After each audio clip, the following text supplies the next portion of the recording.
All right, welcome into Starting 9 at roughly 11 on the 5 Reasons YouTube channel. It was a late night, but we got through it.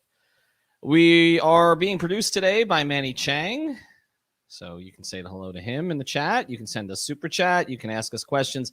I am not having a guest today. I'm not going to bother anybody. Again, it was late night for a whole bunch of other people, so you are all my guests. So we didn't really promote this a whole bunch, so we're going to kind of see how this goes, but I will take questions over the course of the show and also take your comments. And I like that comment. Fire, not much I can do with that. Yes. All right, let's go slow, Manny, because I want to take these as we go. Hold that on the board, okay, because we're going to get to all of this stuff as we go. That rhymes. We are sponsored today by our friends over at Signs Broward Fort Lauderdale. Signs Broward Fort Lauderdale, you know them. You might not think you know them, but if you walk down Las Olas Boulevard I wouldn't recommend walking down Federal Highway. But if you're driving down Federal Highway or any of the other locations in Florida, even all the way out towards Hard Rock, you're going to find their signs, okay? Signs Broward Fort Lauderdale. See Piazza? That's a cool spot on Tuesday nights. I might end up there.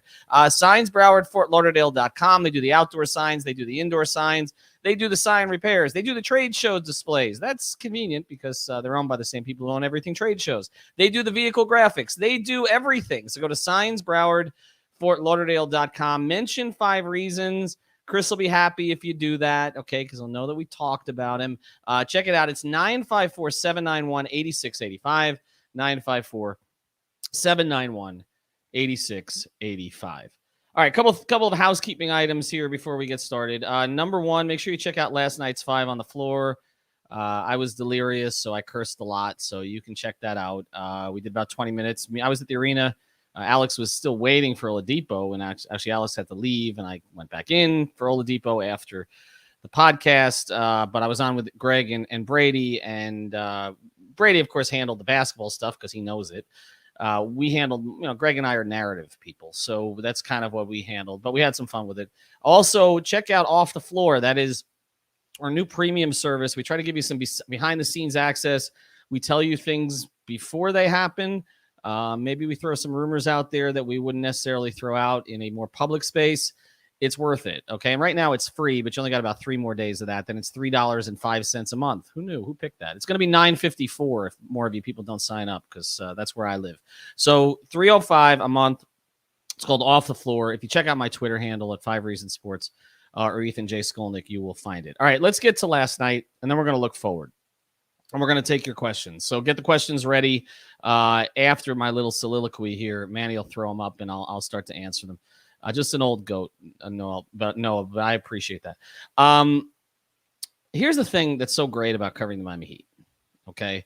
And I know you're not supposed to root in my line of work, and really, over the years, I haven't, okay? But I root for certain people in the organization. I root for, there's people I've known there for 25 years, including the head coach and others. And what's great about covering the Miami Heat is that the big events, they always get right, okay? And some of you are going to say, well, the not 1, not 2, not 3, not 4 thing. I mean, that wasn't supposed to be like that. And I think if they could have that one back, they would scale it back. But that was for season ticket holders. Like, that was a celebration of what they had just accomplished and might accomplish in the future. And the national media and fans around the country got all freaked out because it was too over the top. And, LeBron came from working class Cleveland. And what the hell is this? LeBron had a tattoo of Chosen One when he was 17 years old. Okay. I mean, Miami didn't turn him into that. He was that. And so people mention that event. But if you look at the other things, it's like there is a storybook quality to this organization. Okay. And it goes beyond the fact that, 22 of the last 27 years they've had a winning record. Actually, it's now, 22 of 27 since Riley came.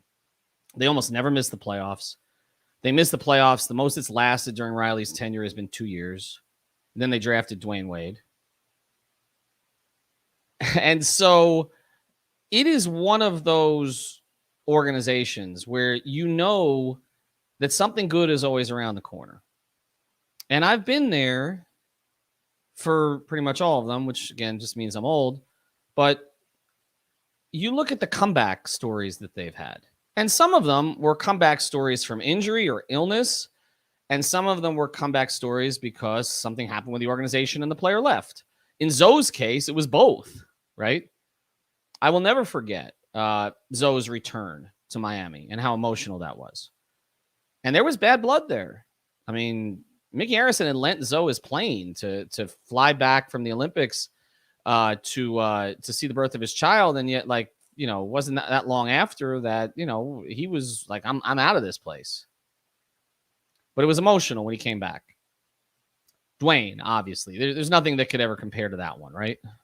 It was just, I mean, it was where he belonged. I mean, we don't talk about the Chicago and Cleveland years. Like certain relationships, you just don't discuss them anymore. We don't discuss them. And, you look at Chris Bosh, okay, and the way that kind of played out at the end of his career when the Heat were really trying to do the right thing. And Chris recognizes that now. But the celebration of Chris since, the number in the rafters, all of that stuff. And even Shaq, who wrote a book which was basically trashing Pat Riley. I remember asking Pat about that at like a turkey event for Thanksgiving. And I mean, there was like a lot of bad blood there. And now it's like, they love Shaq, right? Well, there's no bad blood with Victor Oladipo. I mean, Victor Oladipo's wanted to be with the Miami Heat for years. We knew that. That's why we projected it. Like the fact that Lowry and Oladipo are on the Heat is not surprising to anybody who knew what their preferences were. What's surprising is that Pat Riley managed to get both of them without having to give up Tyler Hero or anything else of significance. That's what's surprising. But with Vic, I think a lot of it, this particular story, was the way the Heat handled it, and I talked about that on 5 on the Floor. But it was storybook in the sense of he delivered. Dwayne Wade's last 2 games of his career. I mean, looking back at that, I mean, that season was meaningless, right? It was just all last dance. Nobody remembers anything about that Heat season, right? Dwayne's last year, except the last 2 games, which were perfect, right? Because Dwayne could always, it's like he could script that kind of stuff. And that was a magical night. Dwayne's last night, playing with the Heat in that building. And then, I was like, oh, it should have just ended here. But they had that road game in Brooklyn, which is a home game for the Heat anyway. It always has been. And then Dwayne has a triple-double, and his last pass is to Udonis. I mean, this is just stuff. This doesn't happen to other organizations. Like, say, the other one in town. Like, what has been storybook about the Dolphins? I mean, it's getting better, okay? I don't want to trash them the whole show. I like what they did today with Gesicki. I like McDaniel. It's getting better. But, the owner may have to give up the team because, obviously, the NFL has a problem with gambling unless it's the gambling sponsors, on their programming.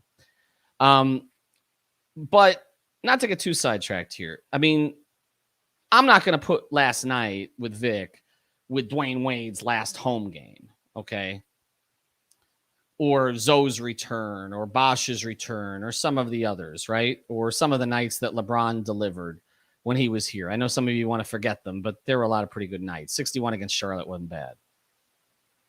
And obviously, there have been moments in games. I mean, Ray Allen and Shane Battier and Mike Miller in that building that, nobody who was ever there will ever forget.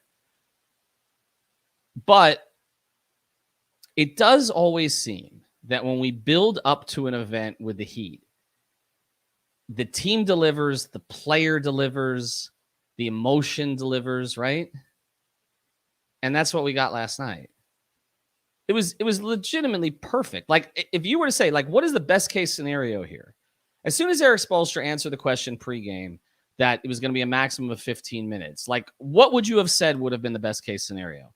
That he plays the full 15, that they win, 11 points, 4 assists, and 2 charges taken? And not only that, but the emotion of his teammates. One of the things I liked best about last night, and I mentioned on Twitter, I checked out, the Instagram posts of the players afterwards, and Jimmy had a nice post and all the rest of that, which actually was complimentary of somebody. We're not used to that. But Max Strus, literally, as soon as the Heat posted their video, their post-game video, which is always fun. Their administrators do a great job. As soon as they posted it, Max reposted it on his IG with Depot Day, 3 exclamation points. Max Strus is one of the 2 people most affected in a negative way from a minutes perspective by Victor Oladipo's insertion into the rotation. Max Strus and Gabe Vincent. Neither of those guys in any other circumstance deserve to lose a rotation spot. Max and Gabe are close. If you follow either of their social media, you know that. And look at that reaction. It delivered perfectly last night. And I get into 5 on the floor, the hand that the Heat had in doing that. They found the right game for him. They had him with the right players. It benefited them that Kyle was back to settle things. But so much of it is on Vic.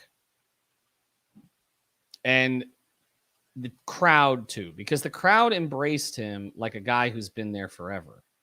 He's played 4 games with Miami. I think 2 home games. I mean, the last that we really saw Victor Oladipo playing with the Miami Heat on the court of any significance was him kind of dogging it in a playoff series against Miami because he wanted to be in Miami. The fact that the crowd recognized the moment, recognized the sacrifices that Vic has made, recognized the work that Vic's put in, recognized the frustration, and lifted him and the rest of the team up yesterday. It's just a really special organization. It just is. It is a blessed organization. And it's crazy to say that when they've had Zoe get sick, Bosh gets sick, LeBron leave, Juwan Howard get taken away because, as Riley said, I got a 10-foot pole stuck up my ass by David Stern. All of that stuff. Like, there has been difficult stuff they've dealt with. I mean, thank God that Anthony Carter's agent, didn't process that one for him, but whatever.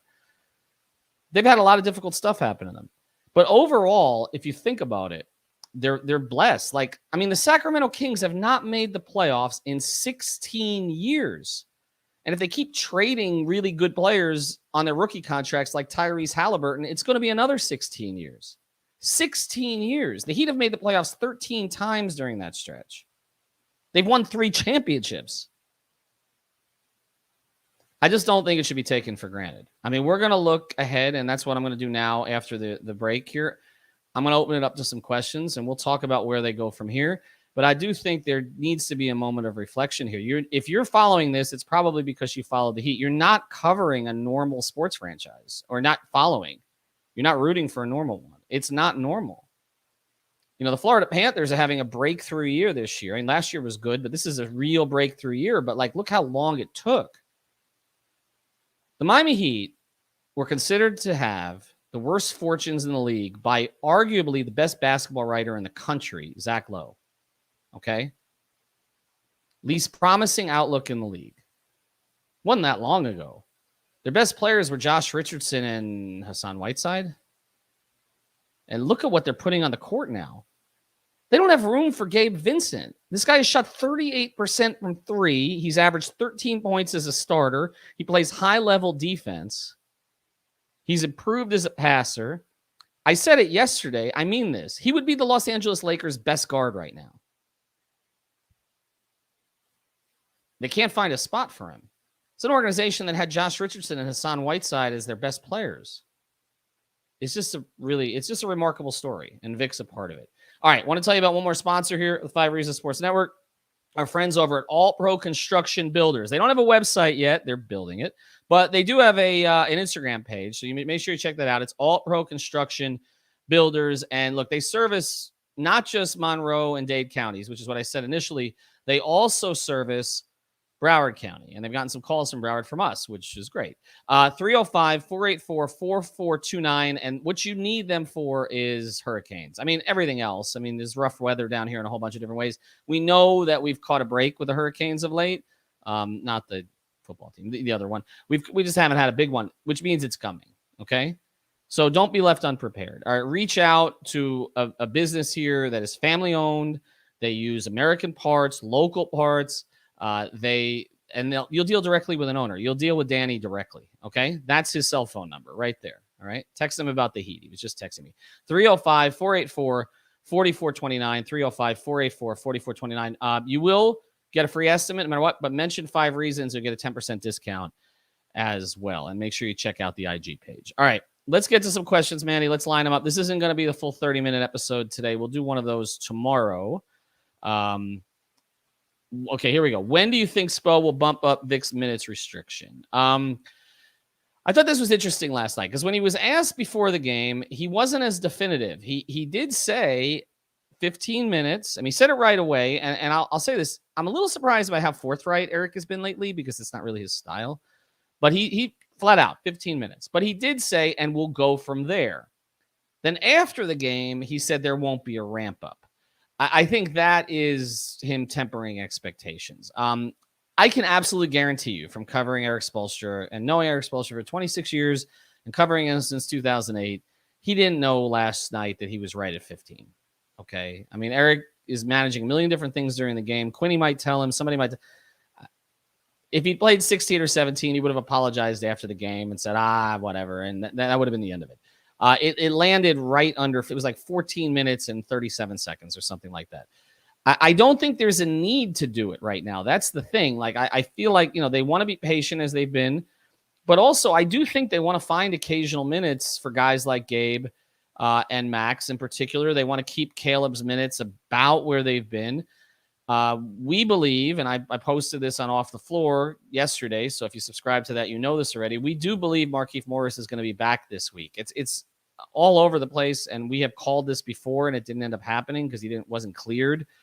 But we do believe he's going to be back this week. So you're adding another body to the mix now. Kyle is back, at least for now. I would not guarantee that that's permanent, okay, based on what he's been dealing with.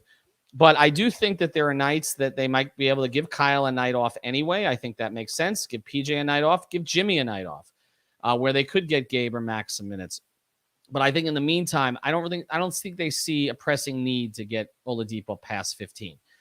I do think by the postseason, you will see him playing 25 minutes in some games.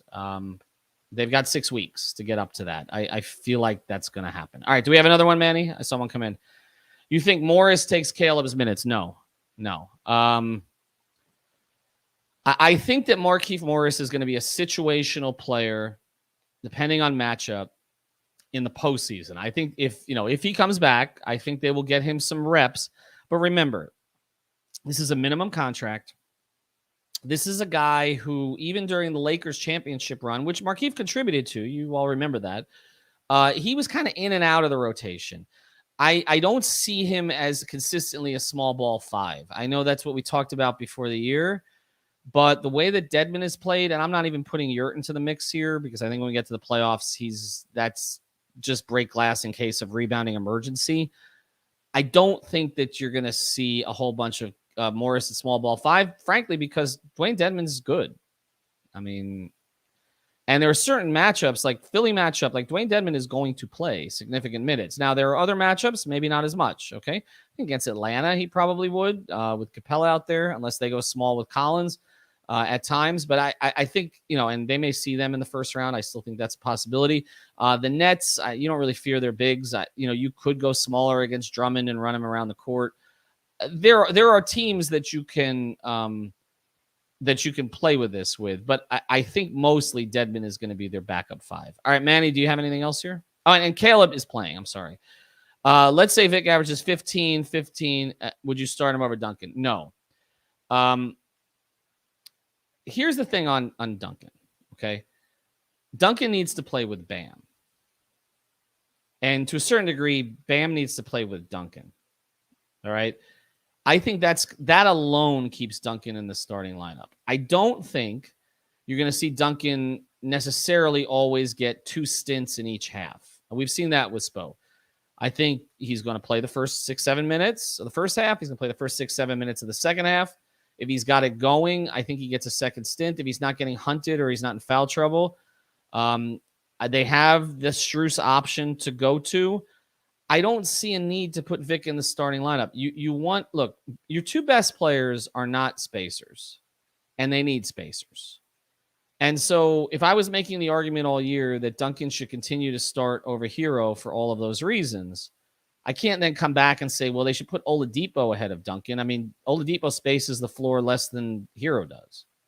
So, no, I think that Depot is where he is. He's going to be with Hero.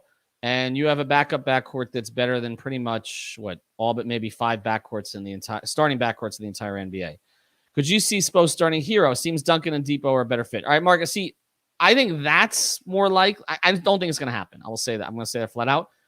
I think that is more likely than the option of starting Oladipo. Oladipo is going to come off the bench. I do think, and I know, Spo always holds a card in his pocket. It was the Dragic starting comment. Thank you, Chris. Appreciate that. It was the Dragic starting card a couple years ago. There's always a card, right? I feel like the Hero starting card is that card this year. Like if things are not going well, if Duncan's off the rails, you put Hero in the starting lineup. I can absolutely see that happening in the postseason, depending on situation. We've seen Spo do that with others. Mike Miller was inserted into the starting lineup during a finals. He's done some different things. He always holds a card. So I could see that. The only argument to be made for it other than that is that Robinson's spacing next to Oladipo makes some sense, whereas Tyler and Depot both kind of need the ball in their hands at times, at least. What I was not aware of, because we're not in the locker room the last 2 years, was how close Oladipo and Hero are, and they both talked about it last night. That friendship, I think, is a real positive, because otherwise, if you're Tyler Hero, the bench has been yours the whole year, and now a guy's coming in as a two-time All-Star, but as Tyler said, couple things. He said, one, I know how good Vic is, and two, we're really good friends. So I think that's going to be okay. Thanks, Abel. What is Vic's ceiling? What is the Heat ceiling? Well, okay. I'm going to go off the script here let me start with Vic. I think Vic's ceiling this year is, for this season, gets to 25 minutes, and he's giving you 10 to 12 points in an appearance. He's never been a great three-point shooter, but he's a pretty good catch-and-shoot player. But he's giving you maybe a couple of steals. He's, playing high level. The defense, you should check out Brady Hawk's breakdown. He just put it up on the YouTube channel. His defense last night, he stepped right in. He's right there defensively already. He doesn't need anything. And I think there'll be some attacks at the rim, and I think the free throws will come a little bit more. So I would say, 25 minutes, 11 or 12 points. Kind of what he did in 15 minutes last night. Like if that's his ceiling this year, they're fine with it. As Greg reported on 5 on the Floor, this is as much about next season as this season. Like they have had discussions about keeping Vic beyond this year, and you have to see how things shape out, but they can do it. They have his bird rights. What is the Heat ceiling? The Heat ceiling is Bam. I'm going to keep saying that. If you get an aggressive Bam offensively, in addition to what he does defensively, no one's beating this team 4 times. He's the ceiling. I know what I'm going to get from Butler and Lowry. And at this point, Tyler, Bam is the ceiling. What is the tougher challenge for the Heat, the Celtics or the Sixers? Hey, Gus. I'm going to say the Celtics. And I think they win that series. But the way they match up with Miami is troubling. I don't think that the 0-2 deficit the Heat have against the Celtics is a fluke this year. They have a lot of length. They're very unconventional in that they don't really have a point guard, but their wings handle. They remind me in some ways of the Heat from the Big 3 days, where their wings are doing most of the handling. I don't think that Marcus Smart is as good a spot up, off the ball shooter as Mario Chalmers was, but he's at his level, obviously, as a defender, if not higher. And Horford has had a bounce back season. You can exploit him if Bam's aggressive with him, but he's had a bounce back season. He's been really good this year. So I'm going to say the Celtics.